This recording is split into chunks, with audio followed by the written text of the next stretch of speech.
Daewoo ব্র্যান্ডের। হ্যাঁ, Korean fridge, original Korean fridge. এই দেখেন, দেখেন প্রচুর ঠান্ডা। হ্যাঁ, এই দেখেন রানিং অবস্থায় আছে।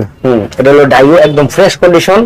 অনেক বড় ফ্রিজ ভাই, দেখেন অনেক বড় ফ্রিজ, বিশাল বড় ফ্রিজ। এটা 600 লিটারের মতন হবে। এটা আজকে নক প্রাইস দিয়ে দিব 14,000 টাকা ভাইয়া। 14,000। হ্যাঁ, তারপরে এই একটা ফ্রিজ আছে জেনারেল। হ্যাঁ, জেনারেল ইলেকট্রনিক্স এর একটা প্রোডাক্ট। হ্যাঁ জেনারেল জেনারেল ফ্রিজ।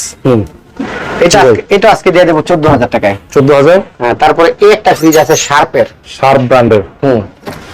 দেখেন শার্পের। আচ্ছা, এটা দিয়ে দেবো আজকে 13,000 টাকায়। 13,000। হ্যাঁ, 13,000 টাকায়। ভাই এই যে একটা এলজির ফ্রিজ আছে, অনেক বড় ফ্রিজ। এলজির ফ্রিজ। হ্যাঁ, এটা অনেক বড় ফ্রিজ। এই দেখেন, দেখেন ধুয়ে বেরিয়ে গেছে পুরো। হয়ে গেছে ভাই। আপনার নরমাল এটা, ডিফল্ট এটা একদম মোটামুটি ফ্রেশ কন্ডিশন আছে। এলজি ব্র্যান্ডের। আজকে নিতে পারেন। এটা 18,000 দিয়ে দিলাম। জান 18,000। 18,000 এটাই নক প্রাইস দিয়ে দিলাম ভাইয়া 15,000 টাকা। 15,000। 15,000 হ্যাঁ।